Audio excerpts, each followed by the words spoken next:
Imagine a man so wealthy that no one could truly count his fortune.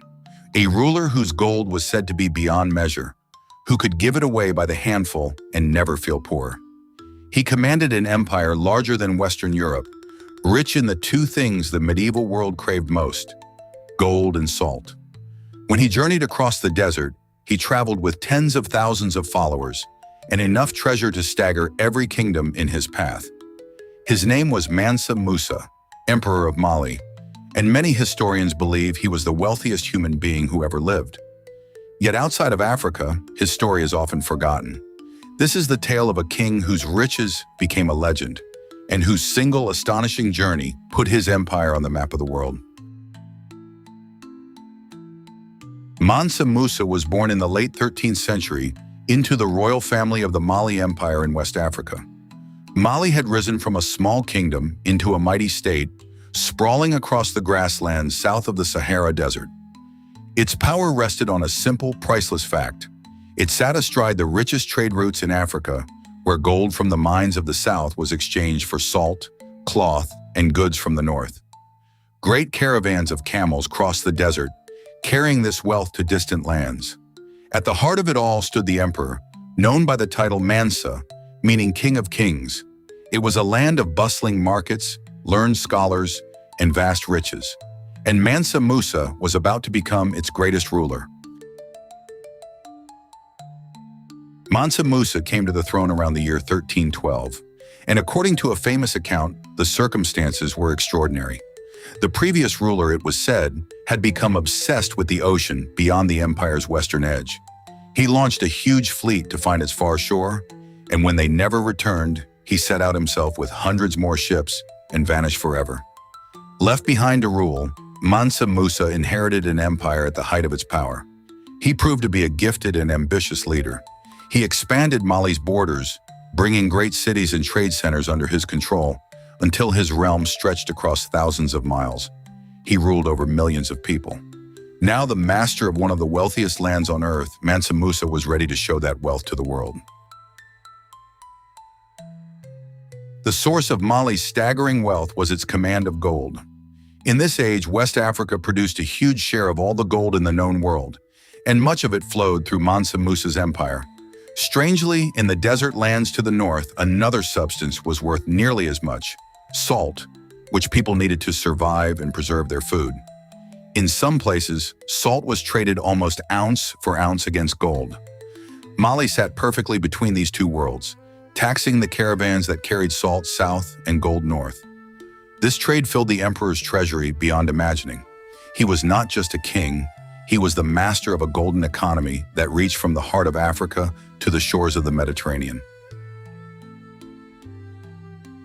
Mansa Musa was a devout Muslim, and in the year 1324, he set out to fulfill a sacred duty, the pilgrimage to the holy city of Mecca. But this was no humble journey. It became one of the most spectacular processions in all of history. According to the accounts, he traveled with a caravan of tens of thousands of people, soldiers, servants, officials, and followers. Hundreds of camels each carried heavy loads of pure gold. He was preceded by heralds dressed in silks and accompanied by wealth meant to display the glory of Mali to the entire world. The great column crossed thousands of miles of desert, a moving city of gold winding toward the east. And when it reached the great cities of the Islamic world, it would leave a mark people would talk about for centuries. When Mansa Musa arrived in Egypt, the city of Cairo was left breathless. The emperor and his entourage spent and gave away gold with unbelievable generosity, handing it to the poor, to officials, and to merchants, and buying whatever caught his eye. But this flood of gold had a startling side effect. So much of it poured into Cairo that its value actually collapsed. The price of gold in the region fell sharply, and by some accounts, it took many years for the local economy to fully recover. It may be one of the only times in history that a single traveler's spending disrupted the wealth of entire nations. The story of the African king who crashed the gold market spread far and wide and made Mansa Musa famous across the world. After completing his pilgrimage to Mecca, Mansa Musa began the long journey home, but he did not return empty-handed. Along the way, he gathered scholars, poets, and skilled craftsmen, inviting them to come and enrich his empire. Among them, according to tradition, was a talented architect from the north, whom the emperor persuaded to return with him to Mali. Musa's vision reached far beyond gold. He wanted to bring the learning and the artistry of the wider Islamic world back to his own lands. He returned carrying not just treasure, but knowledge, faith, and grand ambitions for his cities. The pilgrimage had made him a legend abroad.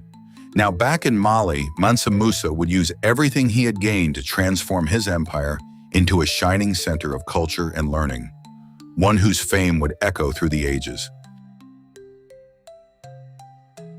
Mansa Musa poured his wealth into his cities, and none shone brighter than Timbuktu. Once a modest trading town, it was transformed under his rule into a jewel of the Mali Empire. He ordered the building of magnificent mosques, including a great structure whose mud brick walls still stand today. He founded and supported centers of learning, drawing scholars from across the Muslim world.